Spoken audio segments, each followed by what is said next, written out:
Because of the extraordinary strides we've made, we can look forward to a brighter, happier new year ahead, in my view.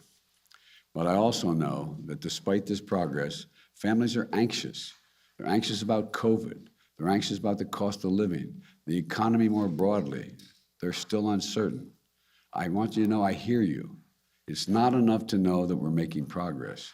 You need to see it and feel it in your own lives, around the kitchen table, in your checkbooks.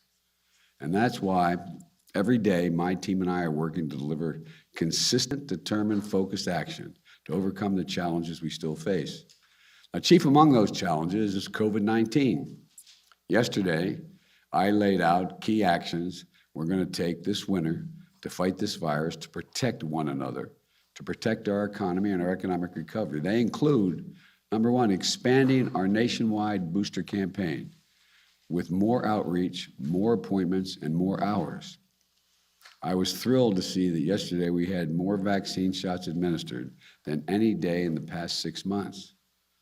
Number two, we're launching hundreds of new family vaccination clinics to make it easier for children, parents, the whole family to get vaccinated in one place, and new policies to keep children in school instead of quarantining them at home when someone in the class comes down with COVID, if they do.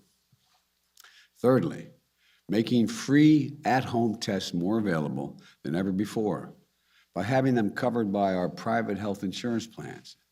The availability of community health centers and other sites for the uninsured will be the alternative as well. So if you have insurance, it will cover these tests.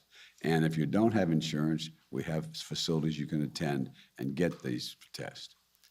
Increasing our surge response is the fourth thing, our surge response teams. They're made up of doctors and nurses and medical staff who go into communities with rising cases and provide the needed staff for overrun hospitals, for their emergency rooms, their intensive care units, to get help to them as they need it. And we're about tripling the number of those surge teams. Fifth, we're accelerating our efforts to vaccinate the rest of the world and strengthening international travel rules for people coming into the United States. This is a plan all Americans can rally behind, in my view. We're also addressing another concern for families, prices. Just about every country is grappling with high prices right now as they fight the pandemic.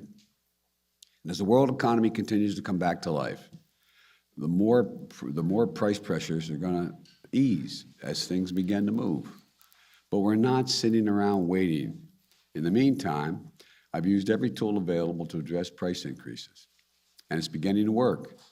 Take gasoline and gas prices.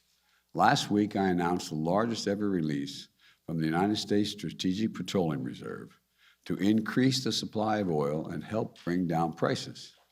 And I brought together other countries, India, Japan, the Republic of Korea, the United Kingdom, who all agreed to join me in releasing additional oil from their reserves.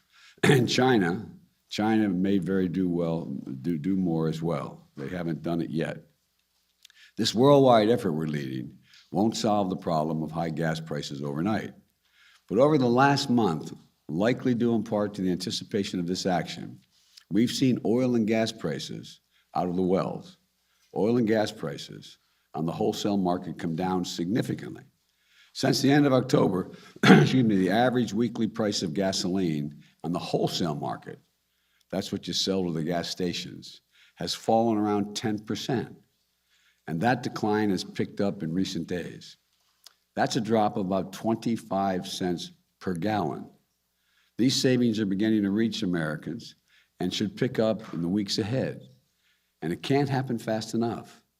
And I've asked the Federal Trade Commission to consider whether potentially illegal and anti-competitive behavior in the oil and gas industry is causing higher prices for consumers when they don't need to be that high because the wholesale prices come down so much. So we can assure the American people are paying a fair price for gas.